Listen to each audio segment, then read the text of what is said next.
പേര് പേര് ഷിഹാബുദ്ദീൻ. എവിടെ സ്ഥലം? പാറവള പുത്തൻ വീട്. ഈ ആക്കൽ. ആക്കല്. ഇത് വെളുന്നല്ലൂർ പഞ്ചായത്തല്ലേ? വെളുന്നല്ലൂർ പഞ്ചായത്ത്. ഈ വെളുന്നല്ലൂർ പഞ്ചായത്തിലാണ് ഈ ഒരു സ്ഥലമുള്ളത്. അവർക്കൊരു അവരുടെ ജീവിത മാർഗമായിട്ട് അവർ തൈ വെച്ച് വളർത്തി അവർക്ക് കുടുംബം പുലർത്താൻ വേണ്ടിയിട്ട് ചെയ്തിരിക്കുന്ന ഈ സംഭവമാണ്. പക്ഷേ ഇതിനകത്ത് ഏകദേശം 80ഓളം മൂട് തൈ, 96 മൂടോളം തൈയാണ് കുത്തി ഈ പന്നി നശിപ്പിച്ചതെന്നാണ് പറയുന്നത്. അവരുടെ സങ്കടങ്ങൾ നമുക്കൊന്ന് മനസ്സിലാക്കാം.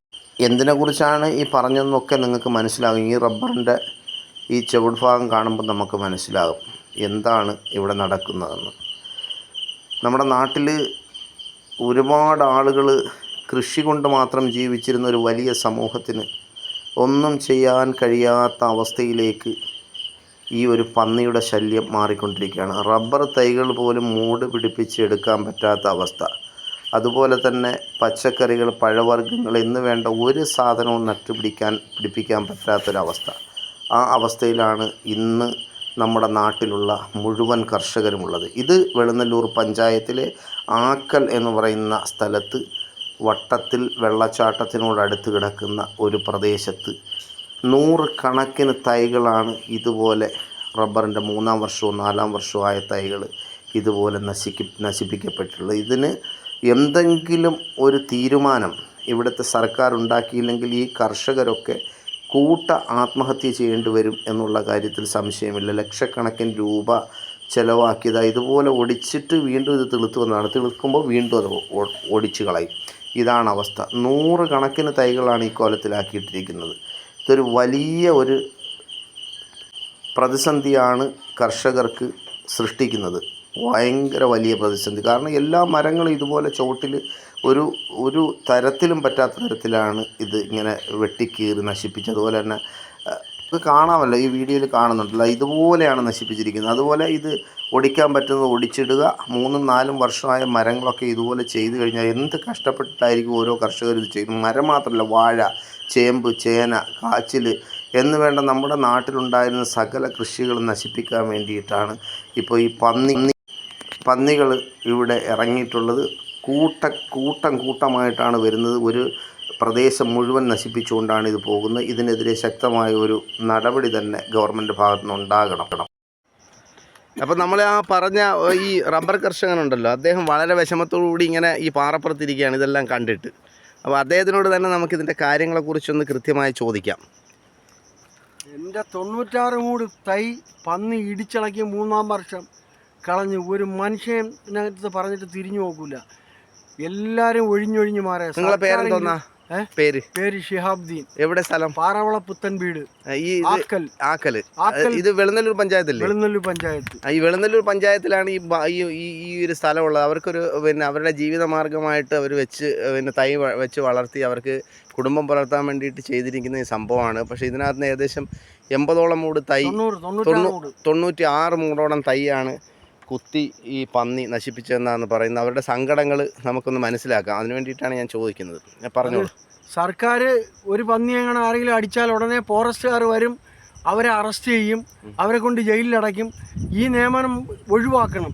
എല്ലാവരുടെ അടുത്തും സർക്കാർ പറഞ്ഞു കൊടുക്കേണ്ടിയുള്ളതെന്ന് പറയുമ്പം ഇതിനെ നിങ്ങൾ അവരവർ കൊല്ലുക, അവരവരെന്തെങ്കിലും ചെയ്യുക, ആ ഒരു നിയമം കൊടുക്കണം. ഒരു പന്നി ഉടനെ ചട്ട സർക്കാരിൻ്റെ ഫോറസ്റ്റുകാർ ഇങ്ങോട്ട് വരിക, അവനെ അറസ്റ്റ് ചെയ്യുക, അവനെ കൊണ്ടുപോകുക. ഈ കൃഷികൾ നഷ്ടപ്പെടുത്തുന്ന സർക്കാർ നോക്കുകയും വേണ്ട, കാണുകയും വേണ്ട. പോട്ടെ, ജനങ്ങളും നോക്കൂല, പോലീസ് ഉദ്യോഗസ്ഥന്മാരും നോക്കൂല, ഫോറസ്റ്റുകാരും നോക്കൂല. അത് തെറ്റല്ലേ? യഥാർത്ഥം ഇത് കറക്റ്റാണ് ഇദ്ദേഹം പറഞ്ഞ കാര്യം. ഒരു പന്നിയെ എവിടെയെങ്കിലും ചത്ത് കിടക്കുന്നുണ്ടാ പിന്നെ ഫോറസ്റ്റുകാരെ വിളിക്കണമെന്ന് പറയും. അത് കഴിഞ്ഞിട്ട് പിന്നെ അത് ആരാ കൊന്നതെന്ന് ചോദിക്കും. യഥാർത്ഥത്തിൽ ലക്ഷക്കണക്കിന് രൂപ മുടക്കിയിട്ടാണ് ഇവർ ഈ 3 വർഷം വരെ ഈ തൈ ആക്കിയെടുക്കുന്നത്. പക്ഷേ നിലവിൽ ഈ ഒരു പന്നിയുടെ ശല്യം കാരണം ഞങ്ങൾ വെളുന്നല്ലൂർ പഞ്ചായത്തിലുള്ള ഒരുപാട് ആളുകൾ കഷ്ടപ്പെടുക. വാഴ വെച്ചാൽ പറ്റില്ല, ഒരു പച്ചക്കറി കൃഷി ചെയ്യാൻ പറ്റില്ല, ഒരു പഴവർഗ്ഗങ്ങൾ കൃഷി ചെയ്യാൻ പറ്റത്തില്ല, റബ്ബർ കൃഷി ചെയ്യാൻ പറ്റില്ല. ആ ഒരു അവസ്ഥയിലാണ് ഇപ്പോൾ ഉള്ളത്. ഞങ്ങളിപ്പോൾ എന്താണ് ചെയ്യേണ്ടത്? അതാണ് അദ്ദേഹം ചോദിക്കുന്ന ചോദ്യം. അതാണ് ഞങ്ങൾ ഇനി എന്താണ് ചെയ്യേണ്ടത്? സർക്കാർ അതിനെ ഒരു തീരുമാനത്തിൽ എത്തിത്തരണം. ഒന്നീ ഇതിനെ സർക്കാർ ആളിനെ വിട്ട് വെടിവെച്ച് കൊല്ലണം, അല്ലെങ്കിൽ പറയാടെ നിങ്ങൾ നാട്ടുകാരെല്ലാം കൂടി ഇതിനെ അടിക്കുക, പിടിക്കുക, എന്തെങ്കിലും ചെയ്യണം. ഫോറസ്റ്റുകാരെ ഇവിടെ വിടരുത്. അതാണ് ചെയ്യേണ്ടുള്ളത്. സർക്കാർ. അതാണ് നിങ്ങളുടെ ഒരു അഭിപ്രായം എന്ന് പറയുന്നതാണ്. പുള്ളിക്കാരൻ്റെ അഭിപ്രായം അതാണ്. കാരണം ഇതിനെ എങ്ങനെയെങ്കിലും നശിപ്പിക്കാനുള്ള ശ്രമം നാട്ടുകാരുടെ ഭാഗത്തു നിന്ന്, അല്ലെങ്കിൽ കർഷകർ തന്നെ അതിനെ നശിപ്പിച്ചോളും. പക്ഷേ ഈ കേസും വഴക്കും പൊല്ലാപ്പിനും ഒന്നും പോകണ്ടെന്ന് വിചാരിച്ചിട്ടാണ് ചെയ്യുന്നത്. അപ്പോൾ നമ്മുടെ നാട്ടിലുള്ള കൂടുതൽ കൃഷികൾ നമുക്കറിയാം. നമുക്ക് ഈ പച്ചക്കറി കൃഷിയൊക്കെ നമ്മൾ സ്ഥിരമായി ചെയ്യുന്ന, വാഴ കൃഷിയൊക്കെ സ്ഥിരമായി ചെയ്യുന്ന നിരവധി കർഷകരുള്ളൊരു പ്രദേശമാണ് ഈ ആക്കൽ എന്ന് പറയുന്ന പ്രദേശം. വയലിലായാലും കരയിലായാലും പച്ചമുളക്, അതുപോലെ തന്നെ പാവയ്ക്ക, വെണ്ടയ്ക്ക, അമരയ്ക്ക, അങ്ങനെ വേണ്ട സകല പച്ചക്കറികളും വയലിലൊക്കെ കൃഷി ചെയ്യുന്ന ഒരു സമൂഹമുള്ള നാടായിരുന്നു ഈ നാട്. പക്ഷേ ഈ നാടിനെ ഇപ്പോൾ കുട്ടിച്ചോറാക്കി കുറേ പന്നികൾ, അത് നമ്മൾ പെരപ്പയും പാലം നിർമ്മിച്ചതിന് ശേഷമാണ് പന്നികൾ അധികരിച്ചതെന്നാണ് മനസ്സിലാക്കുന്നത്. അങ്ങനെയല്ലേ? അങ്ങനെയാണ്. അപ്പോൾ അതായത് അക്കരെയുള്ള പന്നികളെല്ലാം ഇപ്പോൾ കൂട്ടത്തോടു കൂടി ഈ പാലം വഴി ഇക്കരയൊക്കെ ഇറങ്ങും. നമ്മൾ രാത്രി 11 മണി, ഞാനും പലപ്പോഴും ശ്രദ്ധിച്ചിട്ടുണ്ട്, രാത്രി 11 മണി, 11:30, 12 മണിക്കൊക്കെ ഈ പാലം വഴി വന്നു കഴിഞ്ഞാൽ ഏകദേശം എനിക്ക് തോന്നുന്നത് 100 കണക്കിന് പന്നികളാണ് ക്രോസ് ചെയ്ത് വരുന്നത്. എനിക്ക് തോന്നുന്നത് അത് അക്കരെ താമസിച്ചിട്ട് അവിടെ കിടക്കുകയും ഉറങ്ങുകയൊക്കെ ചെയ്യുന്ന ആ ഭാഗത്തായിരിക്കും. പക്ഷേ തിരിച്ച് കൃഷികൾ നശിപ്പിക്കാൻ വേണ്ടി മാത്രം ഞങ്ങളുടെ ഈ പഞ്ചായത്തിലോട്ട് വരുന്നതെന്നാണ് ഞാൻ മനസ്സിലാക്കുന്നത്. അങ്ങനെയാണ്. എനിക്കാണെങ്കിൽ എന്നെ കൊണ്ട് ജോലിയാക്കില്ല. എനിക്ക് 2 അറ്റാക്ക് വന്നു. തിരുവനന്തപുരം മെഡിക്കൽ കോളേജിലെ ചികിത്സയിൽ ഇരിക്കുകയായി. എന്നെ കൊണ്ട് ഇത് ഇവിടെ നോക്കാനോ കയറി വരാനോ ഒന്നും പറ്റില്ല. കയറി വന്നാൽ ശ്വാസം മുട്ടും, വിയർത്തൊലിക്കും, കൂടെ ആരും ഇല്ലെങ്കിൽ വിഷയമാണ്. ഇപ്പൊ ഒരു 3-4 ദിവസത്തിന് മുന്നേ സുഖമില്ലാതായി. അതിനുവേണ്ടി ഞാൻ ഇവിടെ വരത്തില്ല. അപ്പൊ അതാണ് സംഭവം. ഈ പാവപ്പെട്ട സുഖമില്ലാത്ത ആളും കൂടെയാണ്. എന്നാലും ഈ ഭയങ്കര കടുത്ത മാനസിക വിഷമത്തിലാണ് ഇദ്ദേഹം. നമ്മളെ നാടിൻ്റെ ഒരു കാര്യം അദ്ദേഹം സൂചിപ്പിച്ചു എന്ന് മാത്രമേ ഉള്ളൂ. ഇതുപോലെ നിരവധി കർഷകരുണ്ട്. അവരുടെ ബുദ്ധിമുട്ടുകൾ പുറത്ത് പറയാൻ പറ്റാതെ, അവരിപ്പോൾ ഒന്നും ചെയ്യാൻ പറ്റാതെ, അരി വാങ്ങിക്കാൻ നിവർത്തിയില്ലാതെ നടക്കുന്ന നിരവധി കർഷകർ നമ്മുടെ ഇടയിലുണ്ട്. എന്തായാലും ഇതിനൊരു ശാശ്വതമായ പരിഹാരം ഉറപ്പായിട്ടും നമ്മളെ ഗവൺമെൻറ്റും അതുപോലെ തന്നെ നമ്മളെ പഞ്ചായത്ത് അധികൃതരും ജില്ലാ അധികൃതരും ബ്ലോക്ക് അധികൃതരും ഒക്കെ ഇതിന് ഒരു ശാശ്വതമായ പരിഹാരം കാണണം എന്ന് മാത്രമാണ് ഈ അവസരത്തിൽ പറയാനുള്ളത്. കാരണം അത്രയും വിഷമമാണ് കർഷകരുടെ വിഷമം. എന്തെങ്കിലും പറയാനുണ്ടോ? പ്രത്യേകിച്ചൊന്നും പറയാനില്ല. ഇപ്പം 4 വർഷം കൊണ്ട് തൈ നട്ട് മടുത്ത് ഇപ്പം നടലില്ല. ഇപ്പോൾ കളഞ്ഞിരിക്കുകയാണ്. ഇപ്പം റവന്യൂ ഭൂമി കണക്ക് വനഭൂമിയായിട്ട് ഇപ്പോൾ ഇട്ടിരിക്കുകയാണ്. കാര്യം എന്ന് പറഞ്ഞാൽ ഇനി മുടക്കാൻ വേണ്ടി പൈസ ഇല്ല.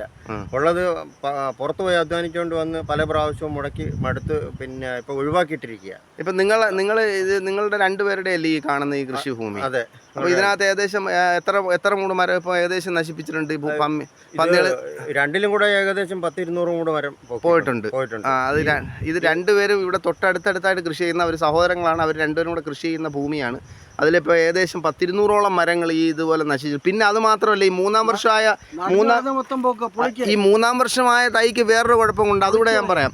അതിൻ്റെ പട്ട പൊളിക്കുകയാണ്. പട്ട പൊളിച്ചാൽ പിന്നെ മരം കൊണ്ടൊരു പ്രയോജനമില്ല. അത് വെട്ടാനും പറ്റൂല, ഒന്നും പറ്റത്തില്ല. ഇനി വെട്ടി കൊടുക്കുമ്പോൾ ഷോർട്ടർ വെട്ടാനേ പറ്റത്തുള്ളൂ. ഇതിന് എത്താത്ത സ്ഥലത്ത് വെച്ച് മേലോട്ട് ഷോർട്ടർ വെട്ടാനേ പറ്റത്തുള്ളൂ. അതാണ് സംഭവം. എന്ന് പറഞ്ഞാൽ ഇത് ഒരു വൈരാഗ്യം കാണിക്കുന്നതിനൊക്കെ പട്ട ഒന്നും ഇല്ലാന്നുണ്ടെങ്കിൽ തറകൾ, ഈ റബ്ബറിൻ്റെ ചുവട് കുത്തിപ്പൊളിക്കുക, അതുപോലെ തന്നെ ഈ പട്ട വെട്ടിക്കീറുക, ഈ കൊമ്പ് വെച്ചിട്ട് അല്ലെങ്കിൽ പല്ല് വെച്ചിട്ട് വെട്ടിക്കീറുക, ഇതൊക്കെയാണ് അതിൻ്റെ പരിപാടി. അപ്പം ഇതിനൊരു ശാശ്വത പരിഹാരം കണ്ടേ പറ്റൂ. അതിന് 620ഓളം മൂട് ചേന ഇട്ട്, 1 മൂട് ചേന നമുക്ക് പിന്നെ കഴിക്കാൻ പോലും കിട്ടിയില്ല. 1 മൂട് ചേന നമുക്ക് കഴിക്കാൻ 620 മൂട് ചേന അവർ വളരെ ജോലിക്കാരെ നിർത്തി 2000 മൂടോളം വാഴ നട്ട്. ഒരു വാഴയും നമുക്ക് തന്നിട്ടില്ല. എല്ലാം കുത്തി നശിപ്പിച്ച് ഇല്ലാതാക്കി കളഞ്ഞുകൊണ്ടിരിക്കുക. കൊലയായി വരുമ്പം കുത്തി തള്ളിയിടുക, അതിൻ്റെ കാ കടിച്ചു പൊട്ടിക്കുക, തിന്നുക, ചവിട്ടി തേക്കുക, അങ്ങ് പോവുക. അപ്പോൾ ഇതെന്ന് പറഞ്ഞാൽ ഇത് നമ്മളെ ഒരു ചെറിയൊരു നമ്മുടെ ഈ വട്ടത്തിൽ വെള്ളച്ചാട്ടത്തിൻ്റെ തൊട്ടടുത്തായിട്ടാണ് ഈ സ്ഥലമുള്ളത്. പക്ഷേ ഇവിടെ എത്തുക എന്ന് പറഞ്ഞാൽ വാഹന സൗകര്യം പോലും ഇല്ലാത്ത അവർ താഴെ വണ്ടി കൊണ്ട് നിർത്തിയിട്ട് അവിടുന്ന് ചുമന്ന് ഇവിടെ കൊണ്ടുവന്ന് നട്ട സാധനങ്ങളാണ്. പക്ഷേ ഇത് അത്രയും കഷ്ടപ്പെട്ട് നട്ടത് കൊണ്ടാണ് അത്രയും വലിയ ഒരു വിഷമം. അത് ഏതൊരു കർഷകർക്കായാലും ആ വിഷമം ഉണ്ടാകും. ആ വിഷമം നിങ്ങളോടുകൂടി പങ്കുവയ്ക്കുകയാണ്. നിങ്ങളും അഭിപ്രായങ്ങൾ കൃത്യമായി രേഖപ്പെടുത്തുക. നന്ദി, നമസ്കാരം.